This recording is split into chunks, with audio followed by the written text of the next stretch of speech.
మీకు దేవుడు అంటే ఎంత భక్తున్నా నైట్ టైం ఈ గుడికి వెళ్ళడానికి మాత్రం అస్సలు ట్రై చేయకండి. ఎందుకంటే ఈ గుడి ఉత్తరప్రదేశ్లో ఉన్న మధురా డిస్ట్రిక్ట్లోని బృందావనంలో ఉన్న ఒక మిస్టీరియస్ టెంపుల్. ఇది పేరుకు టెంపుల్ అయినా అరౌండ్ 2.5 acres లో మొత్తం చెట్లతో ఒక గార్డెన్ లా ఉంటుంది. అండ్ ఇక్కడ ఉన్న చెట్లు కూడా చాలా వింతగా ఉంటాయి. హిస్టరీ రికార్డ్స్ ప్రకారం ఈ temple 16th to 18th century మధ్యలో డెవలప్ అయిందంటారు. అండ్ ఆల్సో స్వామి హరిదాస్ అనే వైష్ణవ సాధు ఈ వనాన్ని ఫైండ్ అవుట్ చేసి టెంపుల్ కట్టి దీన్ని ప్రశాంతమైన ధ్యానం చేసుకునే ప్రదేశంగా మార్చడానంటారు. అండ్ నార్మల్ గా అన్ని టెంపుల్స్ లానే 5 o'clock ఓపెన్ చేస్తారు. రెగ్యులర్ గా పూజలు జరుగుతాయి. కానీ ఈవినింగ్ హారతి పూజ అయిపోయిన తర్వాత ఈ టెంపుల్ వైపు చూద్దామన్న మనుషులు భయపడతారు.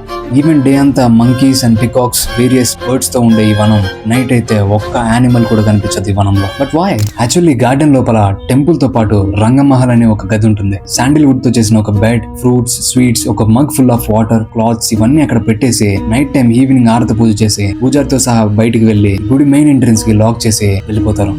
Guess what? మార్నింగ్ వచ్చేసరికి ఇవన్నీ ఎవరో యూజ్ చేసినట్టు ఆ మగ్ లో ఉన్న వాటర్ కంప్లీట్ అయిపోయి చిందరవందరగా ఉంటాయి. And it is happening from very long time and still is a mystery. And ఇక్కడ ఇంకొక ఇంట్రెస్టింగ్ విషయం చెప్పనా, ఈ గార్డెన్ లో ఉండే ట్రీస్ అన్ని చాలా రేర్. ఒక యాంగిల్ లో బెండ్ అయ్యి కంప్లీట్ గా ట్విస్ట్ అయ్యి ఉంటాయి. ఎలా అంటే ఒక డాన్సింగ్ పోజ్ లాగా. అండ్ ఆల్సో అక్కడ లోకల్స్ లో స్ప్రెడ్ అయ్యే థియరీ ఏంటంటే నైట్ టైం ఇక్కడ నుంచి గార్డెన్ నుంచి ఫ్లూట్ వాయిస్తున్న శబ్దాలు, ఎవరో డాన్స్ వేస్తున్న శబ్దాలు వినిపిస్తాయని చెప్తారు. ఇఫ్ ఇన్ కేస్ అవన్నీ విని నువ్వు అక్కడికి వెళ్ళి చూద్దాం అనుకుంటే నీకు కళ్ళు పోవడం గానీ, కంప్లీట్ గా నీ హియరింగ్ లాస్ అవ్వడం గానీ, ఇలాంటి వేరియస్ కండిషన్స్ నీకు వస్తాయని, సమ్ టైమ్స్ నువ్వు చనిపోవచ్చు కూడా అని చెప్తారు. అండ్ చాలా మంది అలా చనిపోయారని కూడా చెప్తారు. అండ్ అప్రాక్సిమేట్లీ వనంలో 16,000కి పైగా చెట్లు ఉన్నాయి. వెయిట్, గోపికలు కూడా 16,108 కదా?